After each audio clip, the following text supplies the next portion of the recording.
You are riveting in this series. I just told Margaret, I watched the entire 10 episodes, and I have to say, this role for you, Paula, had to have been a gift in so many ways. Were you a little, Definitely. yeah, a little bit nervous taking it on? I have to know because she has so many layers. I really wasn't, because I feel like I've done my homework my whole life. And I think that's why my daughter thought of me. Not that this was my mother, it wasn't my mother, but I grew up with so much complex mental instability that it's something that I understand on a really deep, deep level. And that gave me so, I just had so much in my understanding of what it means to be someone like that. And to be lovable and also mean. But Yeah. I never really felt like, I just loved Paula so much that even in those dark moments, I had complete empathy for her. Yeah. So Yeah, you do, because it's not coming from a really mean place. You know that there's no, reason. it's a broken place. It's a very, very broken place. Yes. I'm glad you Absolutely. saw that. Yes, oh, absolutely. And like the scenes with you and Margaret, like I just said, a gift from God, my friend. Oh my goodness. Tell me what it was like to work opposite your absolutely stunning and talented daughter.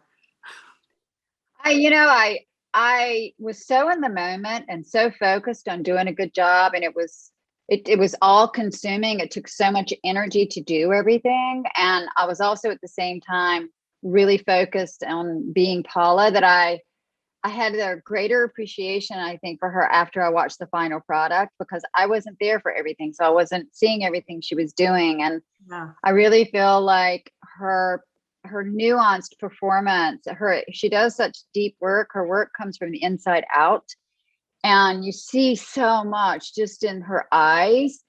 And I think she elevated that character in such a really beautiful way. And also her relationship with the child who she worked on having a real relationship with Yeah. elevated that child's performance. It just made her have a real performance. And also between the two of them, and I know Margaret orchestrated that because I saw what she did.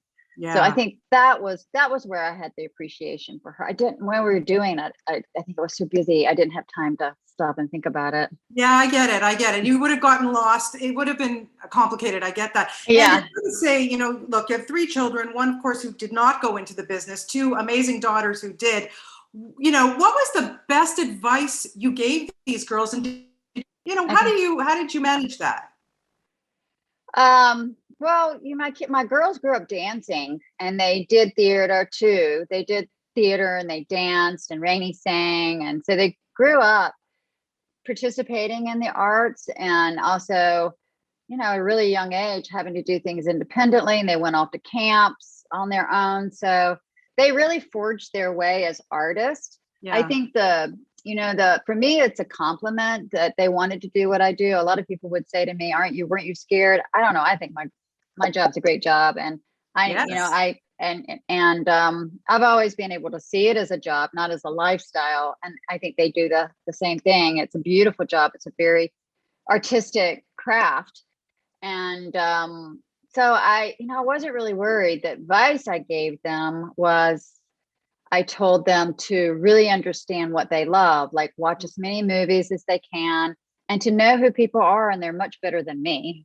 Margaret knows film better than I do. I should still go back and take some film classes, but I make an effort constantly. But and I'll send them stuff. If I see films, or I discover someone, like in India, Satyajit Ray, and I went over to India and I discovered Indian films. I'll send them that information and say, this is somebody. But they're really good about that. I said, know what you like, know who people are, have a great appreciation for the art form.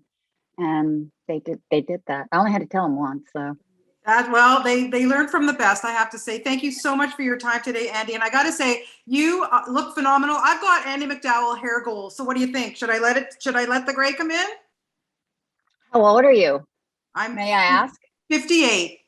58. I don't know. It's a very personal choice. Yeah. For me, I mean, some reaction people had to me, like it was going to make me look older. But I really I wasn't, thank you, I appreciate that. But really that wasn't my desire is not to look younger, really. I don't know. I think my desire is to feel beautiful. Wow. And I feel more beautiful with it than I did coloring it at this time in my life.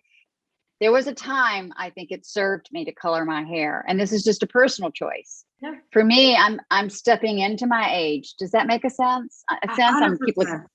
Yeah, I'm stepping into my age and loving it. You know, I'm loving right where I am. So for me, it just suits me. So Well, it depends. Yeah, I know, but you're stunning inside and out. Thank you so much for Thank your you. time, and thank you for Thank this you. series. You're wonderful in it. You really, really are. Thank you, Thank Andie. you so